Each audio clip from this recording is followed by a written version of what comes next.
Most bands peak early. A few years after their breakthrough, the hype fades, the crowds get smaller, and newer artists take their place. But Indigo did something unusual. More than a decade after forming, Japanese rock band found themselves reaching a larger audience than ever before. Their songs began appearing across TikTok, streaming numbers exploded, old tracks suddenly found new life. So, what happened?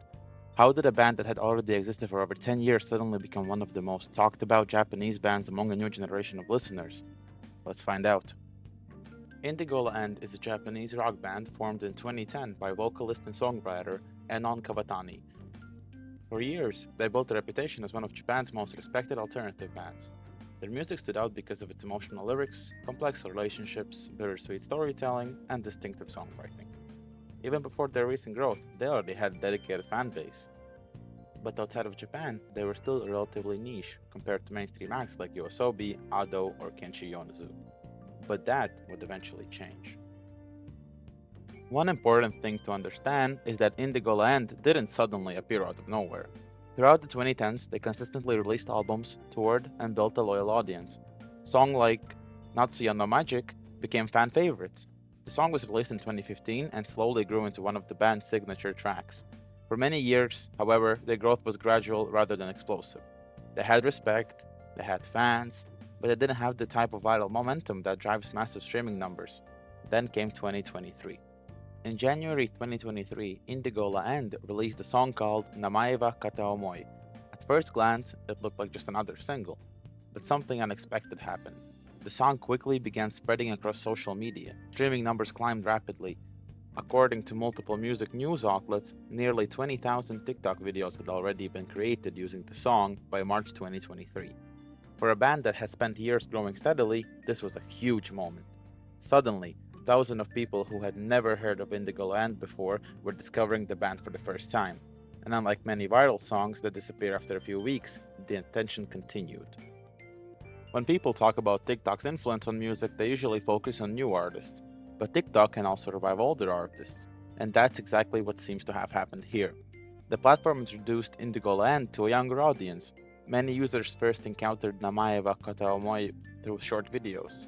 Then they visited the band's Spotify page, and once they got there, they discovered something interesting.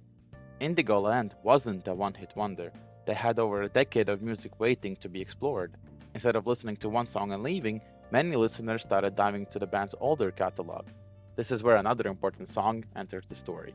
One of Indigo most famous songs is Natsuyo no Magic. Released back in 2015, the song had already been loved by longtime fans, but years later, it experienced a second life.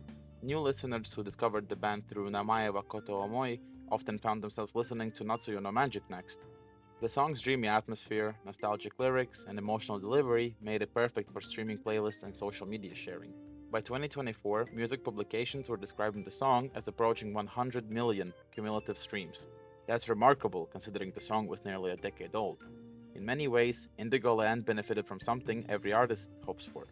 Their new hit introduced listeners to their old hit, and together, those songs reinforced each other. The band's growth wasn't just about TikTok, timing mattered too. By the early 2020s, international interest in Japanese music was growing rapidly. Artists like Yoasobi, Ado, official Hige Dantism, and Kenshi Yonezu helped bring more global attention to Japanese music as a whole. As more listeners explored Japanese playlists and recommendations, they naturally encountered other artists. Indigo was perfectly positioned to benefit from that trend. They already had extensive discography, they already had strong songwriting, they already had years of experience. The only thing missing was visibility, and once social media provided the visibility, many listeners stayed. Another reason for the band's continued success is Anon Kavatani himself. Even outside of Indigo he's been involved in multiple successful projects. His reputation as a songwriter helped keep attention on everything he created. As listeners discovered one project, they often found another. That interconnected fanbase helped strengthen Indigo position during this period of growth. After looking into Indigo recent rise, I don't think there was a one single reason behind it. Instead, several factors came together at the perfect time. First, Namaya Wakata Omoi became a major social media success. Second, TikTok introduced the band to a younger audience. Third, older songs like Natsuyo no Magic found a completely new generation of listeners. And finally, the global growth of Japanese music created an environment where more people were willing to explore beyond the biggest mainstream names. Indigo didn't suddenly become a great band. There had already been one for years. The difference is that now more people know of it.